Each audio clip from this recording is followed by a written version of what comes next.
IBS और irritable bowel syndrome एक ऐसी बीमारी है जिससे लगभग भारत में 4 से 5% लोग जूझ रहे हैं। ये तो डॉक्यूमेंटेड डाटा है, बट क्या आप जानते हैं काफी लोग ऐसे हैं जिन्हें पता भी नहीं होता कि वो आईबीएस या इरिटेबल बाउल सिंड्रोम के शिकार हैं। नमस्ते, मैं डॉक्टर ज्योति मोंगा। डॉक्टर मोंगास के चैनल में आपका स्वागत है।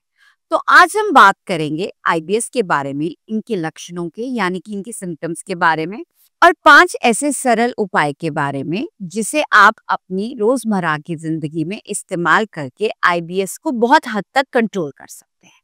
आईबीएस यानी कि इरिटेबल बाउल सिंड्रोम एक इंटेस्टाइनल डिसऑर्डर है, यानी कि आंतों की तकलीफ है। इसमें जो पेशेंट आते हैं उन्हें जनरली पेट में दर्द यानी कि पेन एब्डोमेन रहता है और ब्लोटिंग यानी कि पेट का फूलना, कभी कभी तो खाली पेट भी फूलता है और कई बार खाने के बाद भी फूलता है। और पेशेंट को ऑल्टरनेट डायरिया यानी कि कभी कभी उनको लूज मोशंस लगते हैं और ऑल्टरनेट कॉन्स्टिपेशन और कई बार कब्ज की परेशानी होती है। पेशेंट जब आता है तो जनरली उसको लगता है कि गैस्ट्राइटिस है, पर ऐसा नहीं होता। और अगर ये हम सोचे कि इसका कोई कारण होगा तो स्पेसिफिकली इसका कोई कारण भी बताया नहीं गया है। इस पे बहुत रिसर्चेस चल रही हैं, बट अभी तक इसका कोई एक कारण नहीं ढूंढा जा सकता कि जिससे कि आईबीएस की प्रॉब्लम हो सकती है। तो अगर हमें इसका डायग्नोसिस करना हो तो इसके लिए कोई भी रेडियोलॉजिकल या पैथोलॉजिकल टेस्ट मेंशन नहीं है, यानी कि हमारी मेडिकल बुक्स में ऐसे कोई टेस्ट नहीं है जो कि स्पेसिफिकली हमें बता सकें कि आईबीएस की बीमारी है। तो हम सिम्टम्स या साइंस यानी कि जो हमारे सिम्टम्स होते हैं या डॉक्टर जो लक्षण देखता है उसी को समझकर जो है हम आईबीएस का डायग्नोसिस कर सकते हैं। तो अब हम बात करेंगे आईबीएस के यानी कि इरिटेबल बाउल के सिम्टम्स में। सबसे पहले तो इसमें एक पेन होता है।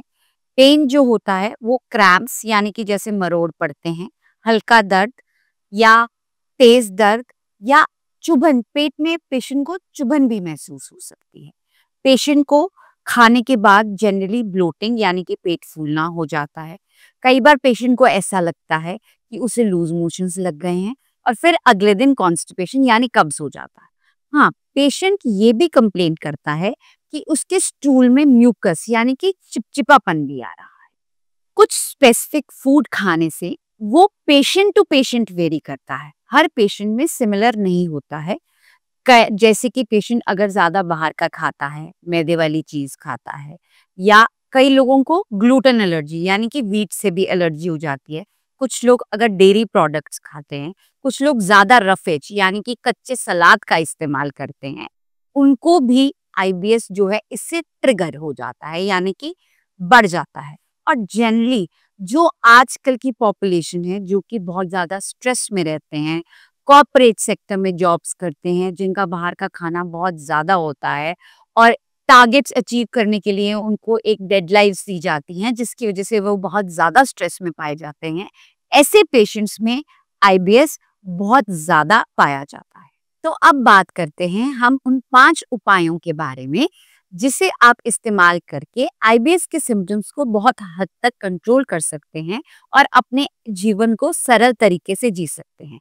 पहला, अगर आप बेल का इस्तेमाल करें। बेल एक ऐसा फ्रूट है जो कि एक स्पेसिफिक सीजन में, जब जो कि सावन का सीजन होता है यानी कि जुलाई टू सितंबर में पाया जाता है, बट इसका बेल का शरबत आता है, बिल्व आदि गुटिका आती है, बिल्व चूर्ण भी आता है।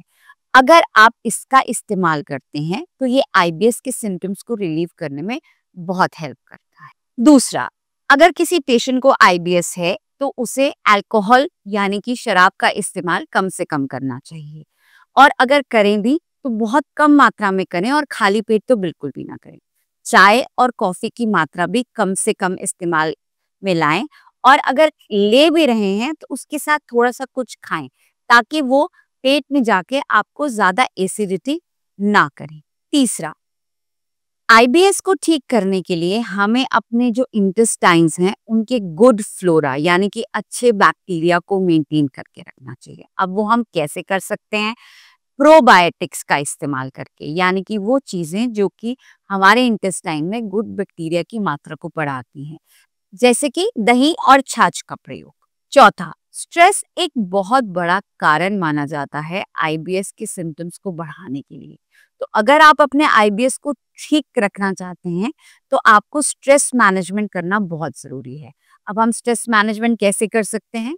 एक अच्छी एक्सरसाइज करके, वॉक करके, योगा करके या कोई भी ऐसी एक्टिविटी करके जो आपके मन को खुश रखती है। पांचवा, योगासन, यानी कि अगर आप कुछ ऐसे योगासन करते हैं जैसे कि भुजंगासन, पवन मुक्त आसन और वज्रासन।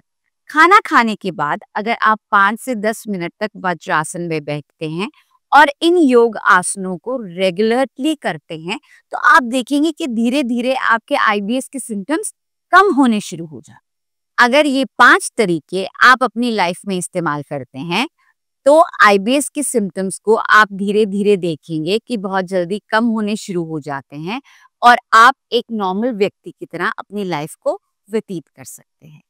अगर आपको ये वीडियो अच्छा लगा हो और कुछ ऐसे ही और नुस्खे जानना चाहते हो तो डॉक्टर मूंगास के चैनल को सब्सक्राइब करें और लाइक करें। धन्यवाद।